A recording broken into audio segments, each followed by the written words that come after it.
Pancake Tuesday. Make it Pancake Wednesday. Have it when you want. Why am I waiting? Why am I waiting for someone to tell me when I can have a pancake? I'll have it today if I want one. Yeah. Do you know what I mean? The quote is, if a lion could talk, we could not understand him. Even if he's English. Yeah, if a lion... Hello, what's the crack? What's the story? Welcome back to the channel. We're back with on the Ricky Gervais show. I can't believe it's season 1 episode 11 already. You guys know how much I love Ricky Gervais show. Carl Pickington, fucking legend. Let's go. We do, of course, Rick, every week get thousands of emails. I mean, it's Freddie from Winchester says, of course, it was recently Valentine's Day. What's the most romantic thing that you've done for Suzanne, Carl, that you can think of? I don't really do all that. The Valentine's Day stuff. It's just, the problem is if you do it once, they expect it every year. Yeah. That's the problem with Christmas and stuff, innit? It's like, that's what you do now, every year. Every day. What do you mean? You should be doing it every year. Because you do Christmas one year, you buy presents one year, you do Valentine's one year. It's meant to be every single year, mate. Oh, this is going to be good. Yeah. So I prefer to just sort of wait, you know what I mean? And you know, if I think of an idea or I know of something that she wants, I might get her something, but I might not do it on Valentine's Day. It's that thing. It's like how I've said about Pancake Tuesday. Make it Pancake Wednesday. Have it when you want. Why am I waiting? Why am I waiting for someone to tell me when I can have a pancake? I'll have it today if I want one. Yeah. Do you know what I mean? Whereas Pancake Tuesday, no, I won't bother. I'll have trifle. So it's the same. Trifle Wednesday. Cake Thursday. Oh, God. Pancake Wednesday. Oh, my God. What a brilliant idea. Just have it whenever. Why do you have to wait for Tuesday? Ledge. Same with this, you know, with Suzanne. Luckily, right? I mean, Valentine's Day and what have you. She was ill, Luckily. so we didn't have to go out. So I'd say, is he asking for advice? Well, I suppose, yeah, certainly you may as well give it. Treat them when they deserve it. That's all right. I remember Wow. once when Suzanne was ill, she had a fever, but there was no food in the house. What did you suggest to her? She was too ill. Well, it was when we were still living in Manchester and that, and you know, we needed to get some food in for tea and stuff. And I said, come to the supermarket. She was like, no, I'm ill, you go. And I hate buying food. I just sort of get a bit blank when I'm looking at it. There's too much, isn't there? That's the problem. You go down all these aisles and there's just too much. So anyway, I said, no, come with me. She was like, oh, but I've got this fever, I'm hot and everything. So I said, well, come to the supermarket, you go on the frozen aisle, cool yourself down. And she did. And she said, you know, it made it worse. She was ill for another 3 days. Obviously. Doesn't work. How would you go about chatting up a woman in a bar? What tips could you give? I've never worked like that. It's always been like a friend of a friend and all that, and just happened to meet them, and then you know you have a chat, and then. How did you meet Suzanne? That was when I was working with her, and she gave me 20p for the hot chocolate machine. She never asked for it back. Thought she's all right. Been there sort of 11 years, so it works. Has she ever given you that? You've never given that 20p Never back? asked for it back. Did you return the favour, perhaps on the next date? You buy her a Kit Kat or something? No, I don't think I did. I think word got out that she liked me and that. And What got out? what did I do? I think I did some work for her. Did some editing for her to sort of show off my skills and that. Sure. And she was like, "Oh, you're good at this, aren't you?" I was like, "Yeah." And I think she got us another drink because I was doing that editing for her in my own time. So you're up on the deal, aren't you? Because I know now, I know for a fact that you've not spent any money on her in 11 years. So you're 40p up. 40. At least. She's out. Lawrence from New York says, I was wondering how Mr. K. Dilkington would interpret this famous saying of philosopher Ludwig Wittgenstein. The quote is, if a lion could talk, we could not understand him. Even if he's English. Yeah, if a lion could speak English, so there's no language barrier, he's speaking English words and using all the correct grammar and everything, but you wouldn't be able to understand what he was saying. Why? Because it is from a different world. His frames of reference would be so bizarre that you wouldn't be able to get a grasp on what he was talking about, because you'd have so little in common, even if he used real words. No, but he's talking English. Yeah, no, but his reference points would be just so far removed. You know, they're removed slightly when if you saw two people talking about Kierkegaard, you'd I wouldn't understand it. Exactly. So remove that a billion times to a different species with different input. No, but it depends. If I'm talking to a lion in London Zoo, Yeah. he'll be saying, "Oh, I'm fed up of being stuck in here." I don't know. It's like that.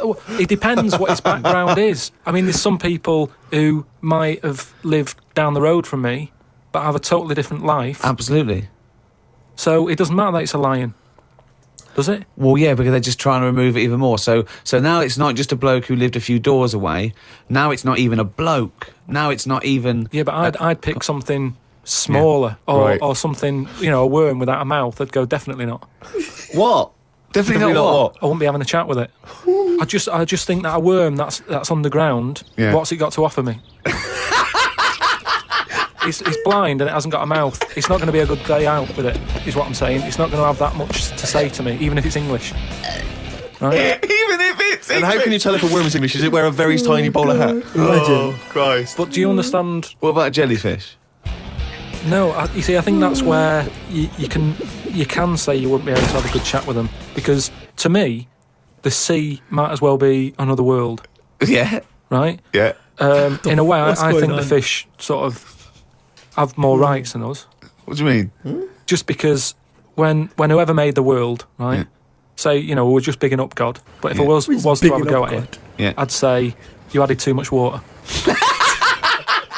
Criticism 1 to God, right? So How would you have changed that? Just more land. More land. Fair enough. Now, why have fish got more rights than us? That was what I was interested in. Because there's loads of them, and when you look at the amount of sea on the world, right? There's loads of that. Mm-hmm. You only have to like I was in Malaga the other week, right? And you look in the sea, there's loads of different fish, and that's just in like 8-foot water. If you go miles out, there's like all sorts of weird fish, isn't there, with like lights on them and everything. So, and there's just millions of different types. yeah. Now, But why does that mean they've got more rights than us? just because I think There's more of them. rights come in numbers, don't they? If you know what I mean. Like, if there's one of you shouting, people go, "Oh, he's an idiot, shut up," whatever. If there's loads of you shouting, they go, "Oh, best listen to him, see what they've got to say." Right. And that's what I mean about fish. Yeah, There's loads of fish, right. so But they're not really making their voices heard, though, are they, Carl? Yeah. I know, because they're underwater. but what I mean is, I don't know what I mean. Legend.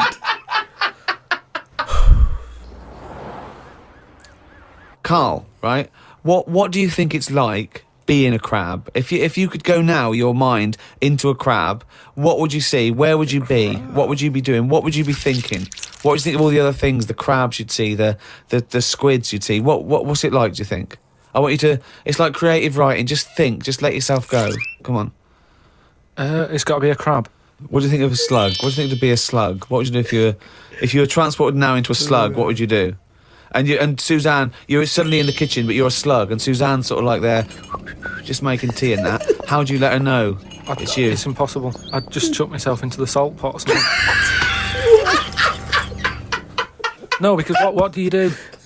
I'd hate that. That would be horrible, that. True. Oh, God. What a life. Have you ever read Franz Kafka's Metamorphosis, in which a man wakes up and he's turned into a giant beetle, and that's the whole story. I think it might be of interest to you. So what happened to him with the beetle?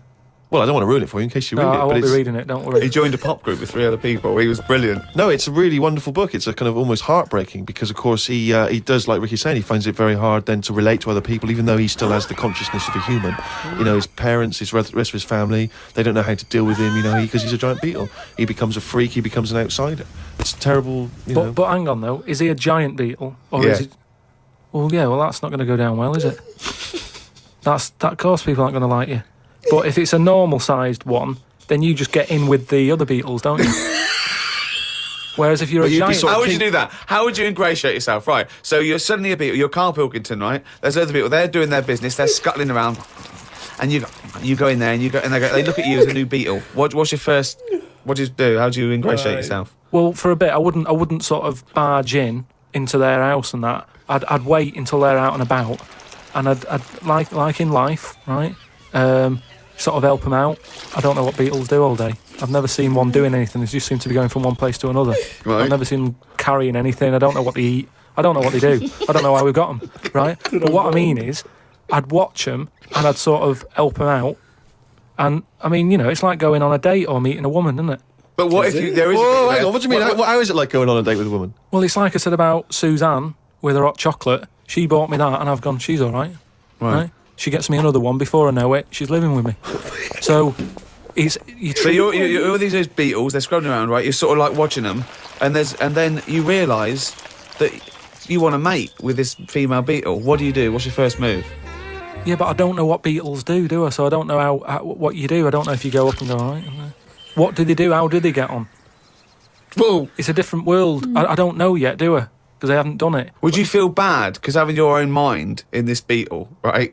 Would you feel bad shagging a beetle? Would you feel that was a bit sick because you've got a human mind? Well, no, because you just close your eyes and that, wouldn't you? Think of something else. What? So get around it that way. There's no point getting down about it because I'm stuck now as a beetle. So you've got to get on with it. But if you're a slug, you said you'd throw yourself in the salt pot. What would you do if you were a beetle if you got depressed? And you see all the other humans. You see your mates, right? They're listening to the iPod. What would you do? Well, no, that's what I'm saying, though. Beetles are different because they do tend to hang about with each other. A slug's always on its own. It's a lonely insect, isn't it? It's not an insect. All right, what is it? A mollusk. Right, they're lonely. I've never seen a load of snails all together or slugs wandering about. Whereas beetles seem to knock about in crowds. Yeah. So, oh God. Okay, right, another one. So they're sociable creatures, and it wouldn't bother you that you've got the mind of Carl Pilkington in there? Because you can't communicate with these people. What if you... Right now, Carl Pilkington might as well be a beetle because he doesn't think like every human being. He does, but you know, he doesn't act like every human being. So he's probably an alien. So who knows? He's not even like us. They speak English. They don't have any communication with you. Yeah, but if it's happened to me, there'll be another one in there. Okay then. Right. Okay. What would you do? Right. That's the most disgusting thing. What could it be? Right. What would you do? Right. If you were suddenly a fly, right, and you were knocking around with the flies, right, and you had to land on some Excrement? Yeah. What would you do? Yeah, but I don't have to. What do you mean? You're a fly. You're but loving I wouldn't. No, I wouldn't be loving it, though, would I? Why? Because I'm me in that fly's head. So I don't think other flies would be going, come on, join in. I'd just be like, no, I'll wait here, wait, watch and that. Because I don't see why they have to do that.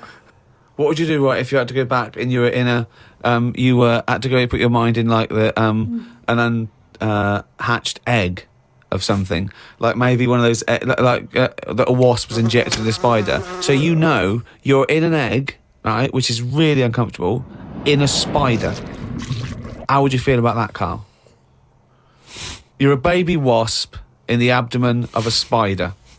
And I know everything that I know now. I'm sat in there. Yeah.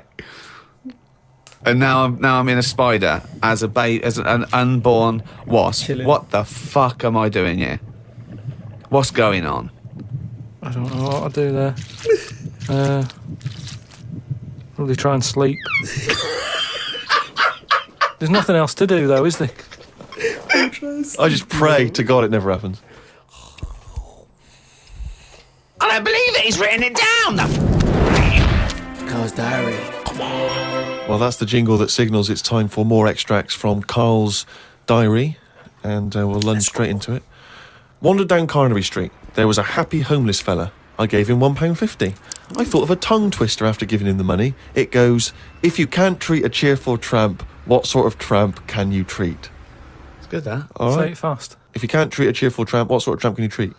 Yeah, good, isn't it? Good, that, yeah. Is You've it? got too much time on your hands, Carl. Learned some famous quotes to see if they are as good as my sayings. Number 1, treat every day as if it's your last. Very famous saying. Now, is that something you do, Carl? But you know, my problem with that one is that if it was your last, you wouldn't want to be doing much. That's the only problem I've got with that. I wouldn't want to, go to a fairground or whatever because you're going, oh, it's my last day, what am I going to do? And I think you'd spend so much time worrying about what you're going to do that you'd end up staying in. I think you're right. You've taken some of the poetry out of it. I think it means live life to the fullest. Yeah, what would you guys do? God forbid if it's your last. What would you guys do? Probably just, it's just spend, for me, it's probably just spend with family. That's what, for me, because family is everything to me. That's it. I wouldn't want to do stuff I haven't done already, because, everyone, that's normal stuff. But spending time with family means a lot. To me, anyway. Let me know what you guys think. Right. I like the fact that you were musing on the idea that if it was your last day, you'd go to the fair. It's getting such a 19th century way of spending your final day. I know, yeah. Well, the thing is, the other thing is that the only thing that people get depressed about in terms of sort of like, life and death is not the knowledge that they're gonna die, but more the knowledge that they know they're gonna die when they're dying. If someone told you, no one ever knows when they're going to die. No one ever gets an illness. No one ever gets hit by a truck. Everyone passes away peacefully in their sleep, dreaming they're riding a big marshmallow, right? Then you wouldn't care about anything. It wouldn't matter when. It wouldn't matter if you died tomorrow or in 30 years' time. You'd just live life to the full. You'd have it every day would be great. You'd go out. You'd come back. You'd fall asleep. That would be amazing. There'd be no stress. There'd be no angsty, we're all going to die stress, because it wouldn't matter, because it would just be your life. Wouldn't it be amazing if someone guaranteed you, Carl, you're going to die in your sleep? I'm not going to tell you when. Yeah, but some people do, don't they? Well, exactly. Yeah, but we never know we're going to, really. because we stress. What if we get a dreadful illness? What if we, But we're almost not letting people die naturally anymore, are we? Because we're always bodging stuff up.